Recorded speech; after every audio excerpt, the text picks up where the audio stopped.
que ñun ñooñu lañ soxla léegi pour dem donc wax nga aussi ci PSE des fois may toog ba chag ma ne wax dëgg yàlla la mbir mi laaj ñuy def analyse conceptuelle parce que des fois doo comprendre puisque dañ lay wax pays sous-développé pays développé pays émergent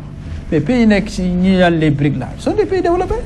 toutes les conditions sont réunies mais dañ leen wax pays développé mais dañu naan pays émergent ñooy ñu après ñu créer c'est comme si en fait on veut créer des effets de club quoi club bi ñii la mën a doon à vie quoi léegi heure bu ñuy defee benn progrès dem ba leen waaj atteindre ñu créer benn transition teg benn kii quoi Sénégal ñëw na ramasser na concept bi pays émergent man lan laa soxla loo xamante ni waa Sénégal liñ mënoon daaw mën nañ lu ko ëpp déwén man loolu laa gëm émergence ak lu ñu ko mun di tuddee amul solo aussi booy def émergence yow da nga am ay préalable yoo war a teg est-ce que da ngay ñëw ne bon fii ak horizon 2014 2018 décollage économique yàgg nañ dégg loolu de mais loolu taxul ñu décoller il faut ñu réformer lépp ba pare ensuite politique agricole bi dañ ko war a xoolaat bu baax a baax politique aussi éducation bi dañ ko war a xool bu baax a baax il faut que réew buy dox mu am innovation technologique mais demal université boo demee université rek li nga xam ne donc kon joxuñ gars yi ay moyens pour ñu développer dëkk bi puisque je pense que aujourd'hui boo demee université nga dem faculté des sciences et des techniques mais ñoom seen bopp sax ay jumtukaay yu ñu mën a defee yenn peut-être que expérience yi wala yenn sciences expérimentales yi amuñu ko donc ñooñu est-ce que dañ leen di xaar pour ci ñëw un jour ñun ñu mën a defar par exemple benn pneu avion wala leneen mën naa ko tuddee pneu avion depuis combien de temps la avion di naaw ci àddina ça fait plus d'un siècle ñun pourquoi mënuñu xalaat loolu est-ce que tubaab bi nga xam ne ay 1905 moom la mu xamoon ñun mënuñu nekk ba heure bi mënuñu ko xam. même invention yooyu sax am na ñu ko fi def. waaye mais tey téléphone portable waruñu ko jënd ci biirum waruñu ko importer. war nañ mën a am ay ingénieurs yoo xam ne à partir de là la ñuy jàngee di ko defar comme boo demee ay Corée du Sud ni ñu koy defaree mais amuñu politique boobu léegi lan la ñuy def bon pratiquement université yi ñu fay jàng ñëpp soo xoolee ñu si bëri après dañuy mujj dem jàngale ji war rek dañuy defaat léegi alors war nañ mën a xoolaat ci quota bi te loolu boo koy def doo ñëw rek benn année nga ne du ma orienté bachelier yi non ci suuf ngay jógee à partir peut-être que BFM nga ne man série L de léegi moom saa yi 10% rek laa fa mën a orienté jeex na nga vérifier ñu dem au fur et à mesure ñu koy def dinañ dem nga xamante ne étudiants yëpp pratiquement science dañuy jàng wala économie wala leneen quoi voilà su ko defee nga opérationnel quoi mais même boo xoolee même aussi fii nii aussi mode de désignation bi aussi ci li ñu tardeel ci la bokk da ngay gis ko xamante ne masul liggéey nga ñëw jox ko direction mais yow yaa tardeel dëkk bi parce que boo nekkee directeur je pense que war nga am benn background parce que mënoo jógee école rek ñëw nekk directeur quand même du dem léegi nag loolu moo fi xew donc boo nekkee directeur léegi boo ñëwee yenn orientation stratégique doo ko mun joxe parce que aussi loo jàngul doo ko tari léegi ensuite conseil d'administration président conseil d'administration ku nekk koy doon Sénégal léegi ku nekk des fois sax da ngay gis koo xamante ni même boo ko laajoon sax lan mooy attribution conseil d'administration du la ko wax mu ñëw nag à fortiori di ko diriger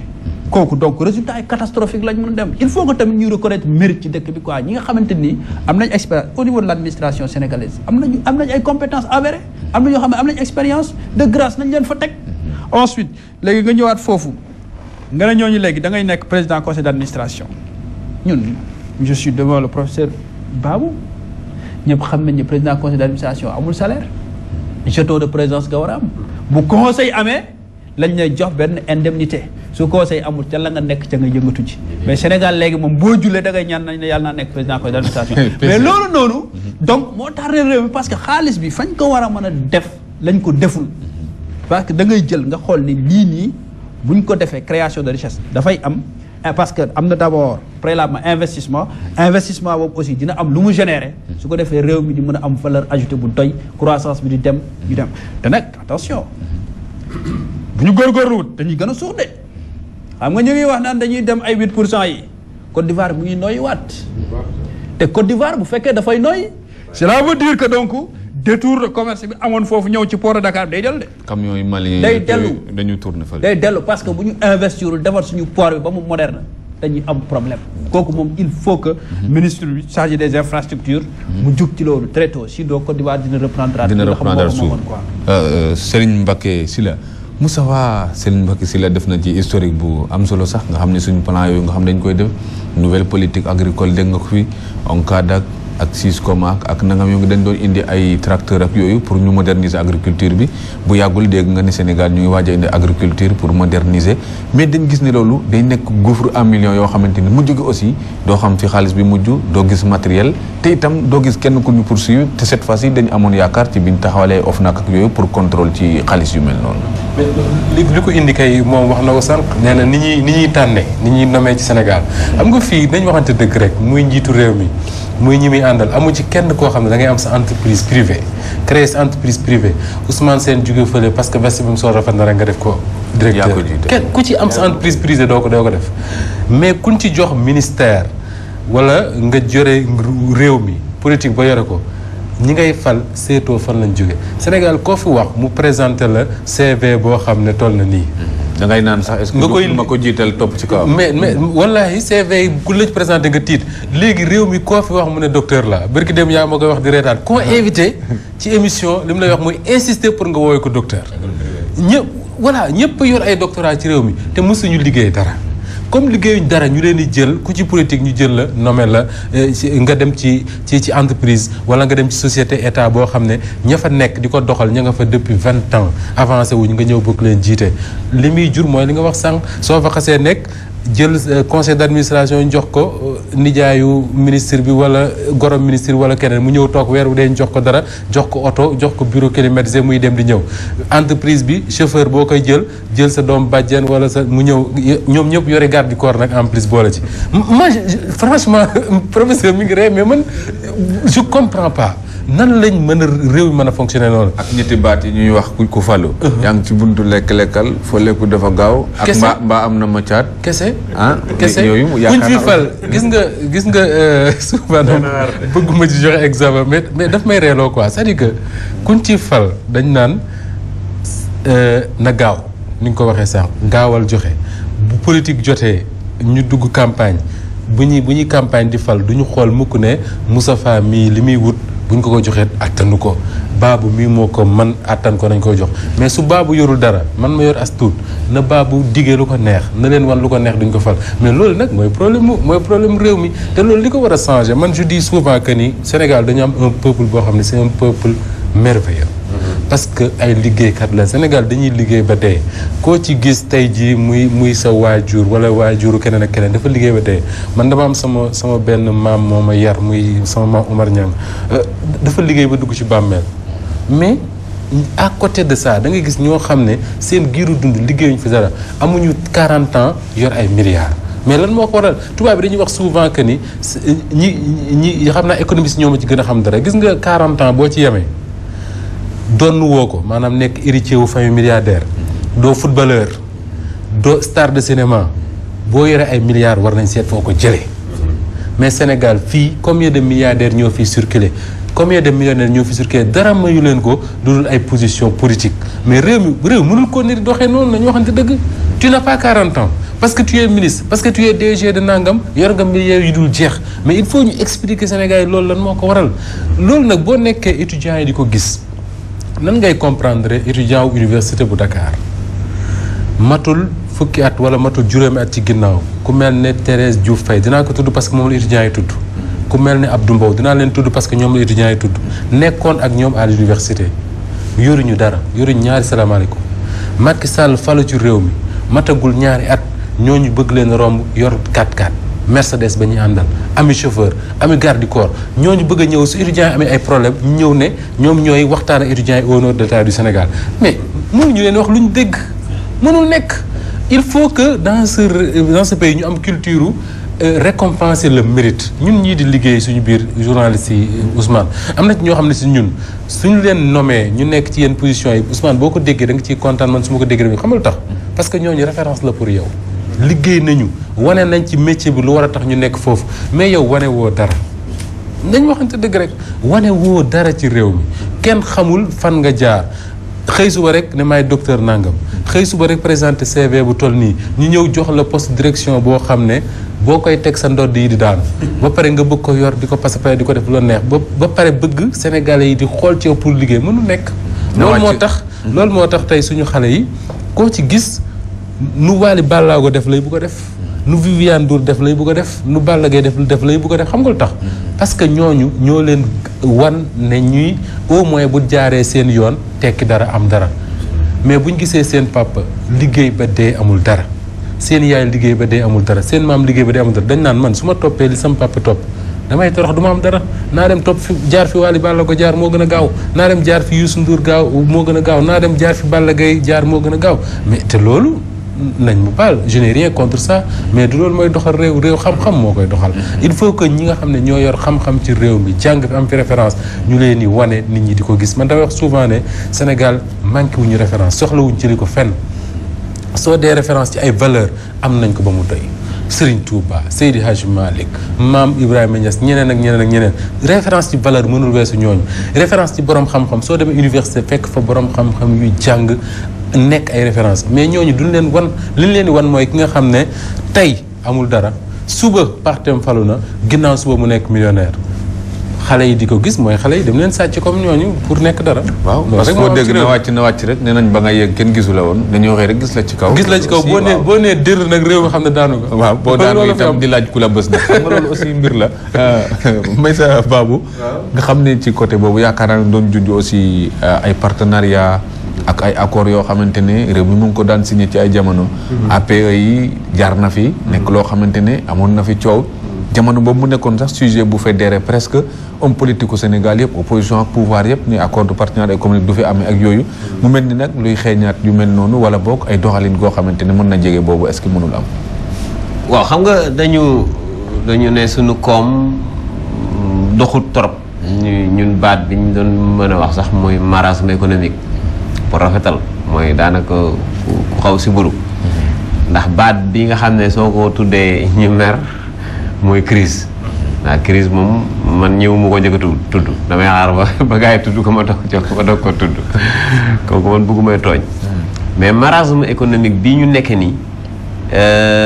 entreprise yi dégg ngeen ci ginnaaw ñii daanu bari na ñii daanu bari na muy ay PME maanaam entreprise di dóom ñu ko yor amuñu xaalis soo ci bëggee boole nag léegi tey ñu ne dañuy signer APE yi parce que amoon na benn réunion bu waroon am je crois il y a 2 jours ci yu mel nii signature bi leer na parce que gars yi waxtaan nañ ba juboo APE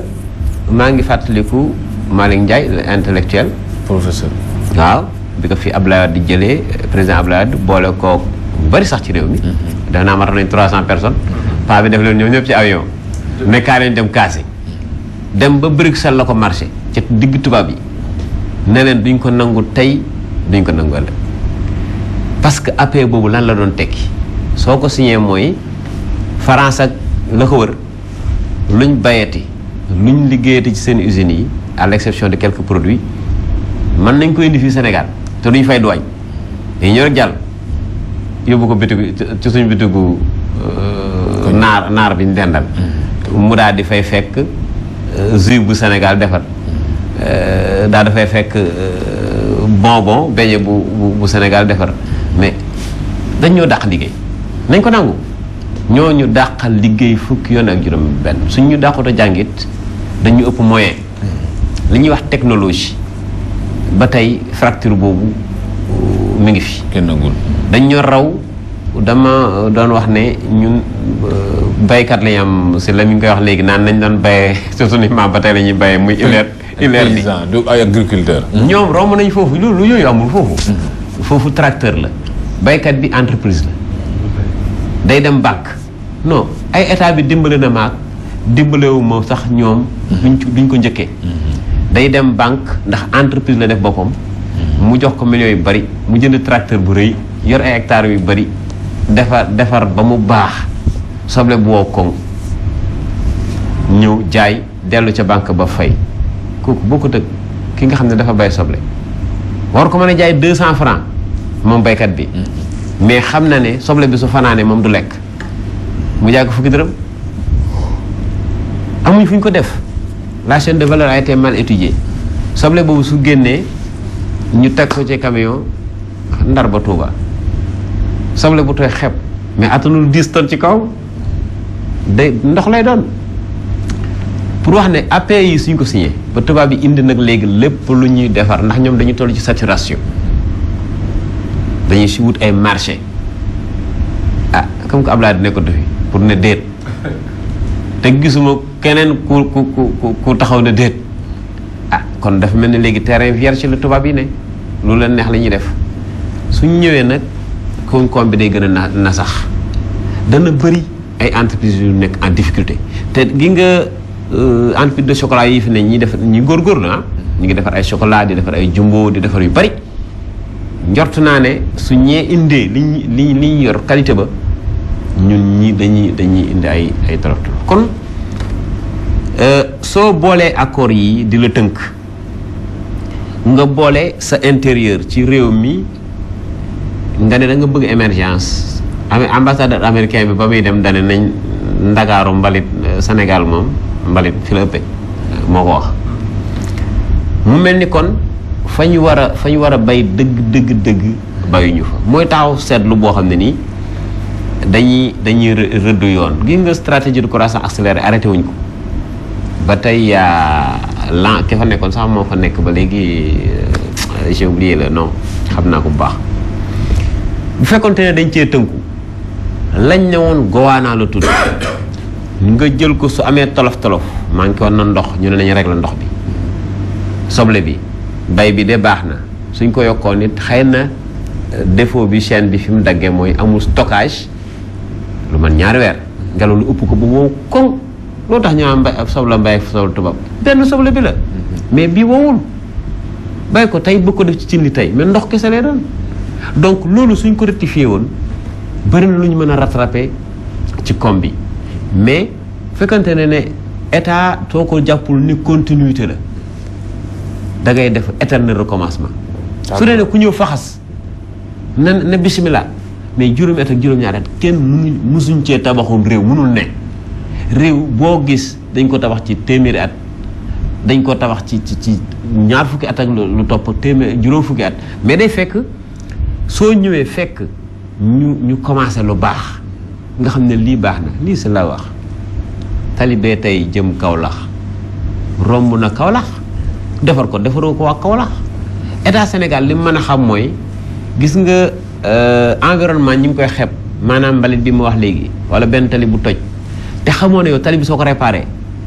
ay milliards nga ciy jëlee yow état ndax su tali bi baaxoon rek gaañu ne kon léegi baax na nañ fa jaar la nga fay encaissé ci taxe mën nga sax def tali spécial boo xam ne comme autoroute à péage lay doon spécial camion ak la nga leen di facturé camion bi bu ko wóoree ne fii wengul ba camion di daanu ndax Mali la jëm wala feneen te fii moo gën a gaaw ci moom ak Casamance dafa sori mais la muy engrangé dafa bari ba ca des mooy zone agricole yi man dem naa Ourossogui am na potentiel mais gis nga taliba macha allah fii ba Fuuta moom régime bee passé defar na ko mais gi nga ça ne suffit pas en fait parce que soo ko bëggee def pôle agricole bu baax a baax saxaar a ko man ak bateau gi nga saxaar rek nga mën a teg nit indi fukki dàmbay mango nga ne ko 1500 su ko oto yóbboo fay fukki junni du ci am lu bëri day yàq commerce bi gi nga tey soo gisee même intra africain bi nii daggal billet nga dem Maroc 400 000 nga ciy def soo fa toogee tuuti la nga lekk ak la nga naan le temps ngay jënd marchandise da nga fare 1 million ci Maroc gi nga xam ne sax ay 2 heures 3 heures de vol la pour wax la ne ku fekkoon ne tey 100 000 francs 150 000 francs avion yi dañ la yóbbu Maroc dikk nga gis kon commerce Maroc Sénégal bi ni muy gën a demee dama yoonu transport yi dañ ko xeeb mais mooy tëj koom mooy tëj koom la si laa wax léegi laay dëggal c'est vrai président Abdoulaye Wade outils yi daf ko xamoon ba mu ne damay def fépp lycée parce que xamoon na ne kuy jaar ci xam-xam defar sa réew Japon li mu ñu rawee xam-xam quartier bu ne université su dul public du privé réew moo xam ne nag ñëpp am bac lu fa waay defin ba dafay sell dafay baax donc li ñu manqué am na Bukhari mi ngi wax en 97 ci benn téereem naan le développement n'est rien d'autre que un changement de l'environnement et de cap. Environnement bi mooy tout ce qui est tali yeeg environnement changer sa environnement ba ci doing business bi ma lay wax nii et de cap bi da koy bindee CAP capacité muy jàng ak xam-xam attitude muy comportement citoyen républicain mais du lu ñuy pikir nit tolluwaayu nit la ci xel te loolu jàng moo ko jox ko donc attitude bi nga xam ne dañ ko war a taxawee ba xam ne lii sama réew la am lu ma ci bañ ak lu ma fi nangu mais kooku xel ma koy def dañ koy tàggat yaa xam nag ci langue boo ko tàggatee du ma def comme c'est la naan mu fi jàng russe nañ jàng lépp amul problème mais waaw aja le professeur di wax sànq man dama comprendre peut-être borom xam-xam yi war nañ ñu ko expliquer c'est-à-dire que da ngay wax sànq ne Abdoulaye Wade nekkatu fi pour di bañ man dama seetlu que ni bi Wade nekkee pouvoir quand même man maa ngi woon ci presse bi doon dem reportage souvent ak yooyu dama seet voilà ci justement ci APR dama seetlu woon ne par exemple Abdoulaye Wade Obasanjo Thabo Mbeki parce que ñoom ñoo fi nekkandoo woon dañ doon bañ ci lu bëri ba ci xëccoo ak tubaab yi après te ñoo Abdoulaye Wade ci tubaab yi la yaroo fa la jàngee fa la defee lépp soxnaam tubaab la mais comment se fait-il maintenant que ni président yi judd après indépendance nga xam ne université bu Dakar bi la ñu jàngee nekk sénégalais dund ak sénégalais yi mënuñu décomplexé ba man li ñoom Abdoulaye Wade doon bañ ñu koy bañ man daal loolu mënu ma comprendre. c'est un grand problème. moi je pense que c'est un grand problème loolu pour man yow na expliqué xam-xam la rek. c'est un grand problème. Abdoulaye Wade dafa xamoon conséquences yi quoi parce que après aussi boo ko expliqué foog nga def approche historique bi parce que dafa am fu mu jógee tout juste après les indépendances quoi. am na convention Yaoundé am na convention Lomé dañu ne woon pays africains yi ak ACP yi quoi Afrique Caraïbes Pacifique léegi ñooñu dañuy néew doole te léegi ñoom dañuy door am indépendance léegi ñoom dañ leen di temps yooyu ñu naan donc Union européenne boobu noonu léegi mu ne dañ di accorder leen ay conditions préférentielles que lu ñuy ñëw mën nañ ko jël exporter ko du fay yenn droits yi ainsi de suite day ñëw su ko defee donc mu nekk benn genre relation boo xam ñoom dañuy exporter rek en profit léegi nag bu ñu demee di avancer aussi àddina di dox mu am benn organisation supranationale bu ñuy wax OMC nag bi mu ñëwee dañu ne ñoom loolu dafay dakk parce que amatul ay clause discriminatoire képp kuy jaay da ngay ñëw jaay ci même condition yi amul clause préférentielle léegi nag Union européenne aussi affaire bi dafa xaw a nekkoon ci moom contrainte parce que mënuñu wax ne ñoom ay droit lañ gëm ay égalité lañ gëm aussi équité lañ gëm ci commerce ñëw ba pare aussi di baissé loxo fale ñu ne sama gars yi boobu ñu ngi nekk je crois 2001 ou 2002 dañ leen di may benn baay ba 2007 bu 2007 nag dañ leen di arrivé si ñëpp amatul ay conditions préférentielles ku am lu baax nga ñëw indi ñu jënd ñun tamit suñu amee lu baax ñëw yónnee leen su ko defee moo compétitivité bi mooy daw kenn ku nekk mën a jaay quoi léegi nag bi ñëwee man en 2007 def naa ci benn conférence même sur ces questions là maa ngi doon wax ne les APE une nouvelle exigence de l'ordre économique mondial laa ko tuddee woon thème bi quoi ñu doon discuter léegi nag bi ñu ñëwee après bi mu waxee ne comme président Wade yónni woon na ay nit Bruxelles yàq xaalis la woon rek mais amul woon effet parce que moom bokkoon na ci ñi ko signé woon ne en 2007 si la baay bi jeex léegi ñu dem négocier waat mais xam nga Wade aussi c'est quelqu'un boo xam ne il est intelligent mën na signé benn affaire dem ba ci biir daal di ñëw contourner waat loolu pour mën a am leneen moom noonu lay négocier quoi léegi bi mu demee mu porter combat bi maintenant le danger de l'Afrique c'est quoi c'est que nit ñi suñu amee ay plan dañ koy def seen bien personnel suñu demee rek plan bi day naxasaay gis nga bi nga da nga fi cité ay ñoo xamante ni dañu nekkoon ay vrais leaders en Afrique Obasanjo Thabo Mbeki gis nga wàccam bi ni mu gaxee taf la ñëw ñoom Zuma xeex ko ñu dem parlement mu démissionné puisque dañ ne ko da ngay démissionné wala ñu dàqalam jaar ci parlement bi matul sax 2 jours mu démissionné Ablaye Wade ñàkk élection Obasanjo aussi ama Ablaye Wade ñàkk moom it mu terminé 2 mandats que il est malade Bouteflika kan mooy porter combat bi personne léegi boo xoolee bi ñu ñëwaatee temps yi bon ñu ngi xaw a relancer waat naan la il faut plan Oméga ainsi de suite am na affaire yi ñu ci def temps yi quoi mais ba léegi jurul benn effet donc loolu yëpp ñuy wax ni APE yeeg tout ça état bu nekk je pense que am nga sa souveraineté ak sa crédibilité ak sa fulla ak fayda boo xamante ni doo signé lu la arrangé wul loolu mooy négociation boo demee ci yow daal la dépendre ci ak sa woon historique bi sax dama ko c'est bien mais fi nga daaneele la moo ma ñoroon je veux dire OMC ak OM leneen la ci yam dafa am loo xam ne nii suñ souveraineté la c'est-à-dire que danaa indi marchandise sa dëkk du ma fay douane amul benn texte bu ko réglementé ci àddina bi amul te échange bi inégal parce que mais c'est très inégal c'est-à-dire que ñoom dinaa ñëw te du ma fay douane perte fiscale bi ñaata la mais ñoom à l'époque elle sait que le calcul n'était pas bien fait ay 20 30 milliards dañ ñu bëggoon a ndàmpaay pour bàyyi mu dugg bi moo dul yoon moo njëkk après moo njëkk a jaaduwul ñaareel ba dañ dul suñu morom gis nga mbiskitu France soo ko indee Sénégal amul machine bu la mën a wax ne mbiskit baaxul nga ñun suñu mbiskit suñ ko yóbboo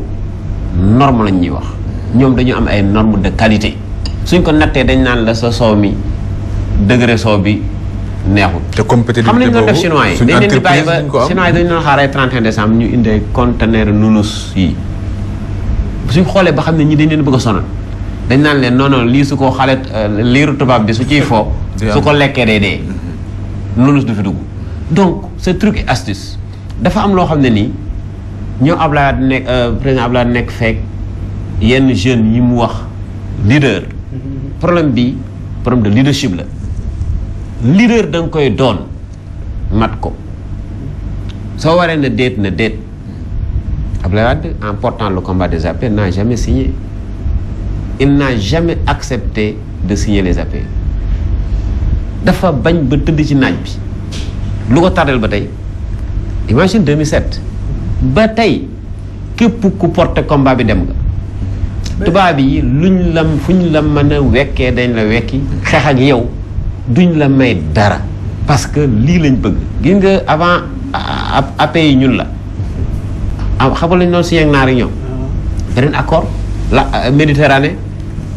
c'est-à-dire que ruq bu ne lañ fee dugg xool natt la ndax ñoo la ëpp doole soo lu ñu ëppee doole ñu noot la ca la leen neex mais APE fekkante nit ki da nga ko wax aide ba sax nga ne non léegi nañ bàyyi aide yi nag accord de d'accord naa man partenariat mais partenariat ci lan ci technologie partenariat ci tey sa partenariat bi tey soo ne woon nañ signé ngeen di jël ay jeunes africains dem yóbbu leen France formé la ñu lànk pour ñu accorder le visa sax jox ko mbërum làmb moo leen gënal jox ko tey un étudiant moo gën a sonn pour am visa parce que xam nañ ne foofu la affaire bi ne. immigration choisie kay. lu leer la choisie bi dañ ko xaw a wekk pour wax la ne partenariat bi yëpp ñoom dañu nekk ci saturation seen koom. parce que xam nañ ne ñoom ñooy gën a soxla indi. ay marché lañ soxla parce que yow compétitivité bi affaire bi laaj. xoolal tey benn exemple ndaw laa lay wax gis nga benn il a fallu Union soviétique tëj marché pomme yi. ak beneen bi poire yi. waaw ña ngi ci mbedd yi di ko maye.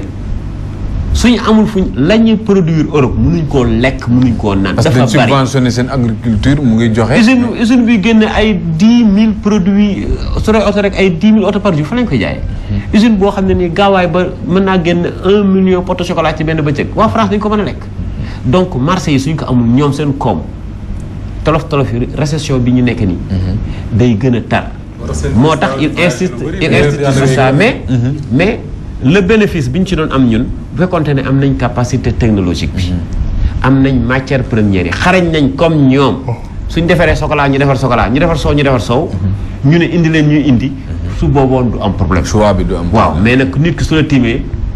ne la kaa ñu sànnante xeer am na nu muy demee soo deful ndànk wala ngay sëgg di for xeer mu gaañ la yaa njëkk a fomp sa bopp léegi xam nga bon loolu laay teer bi noonu quoi c'est-à-dire que en 2001 ñoom chef d'État africain dañu dajee ñu xam ñun may leen benn bàyyi ba 2007 léegi instant ñoom dañu d'accord mais léegi bi ñu ñëwee ba ci biir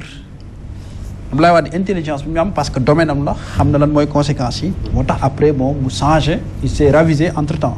bu mu ñëwee léegi nag pour mën a combat bi ci la organiser bon marche am boobu mu def quoi yàq xaalisam quoi je veux dire puisque c'est la aussi nag du yàq xaalis non c'est-à-dire que yow boo jëlee ay sénégalais nga yóbbu leen Bruxelles marche bi ñu ko couvrir foofu sax bariwul déjà parce que en 2007 man dama doon suivre de très près ces questions là parce que dama ci animé en fait ay conférences yu bare parce que c'est une question boo xam ne nii bon en général dama ci doon porter benn attention particulière quoi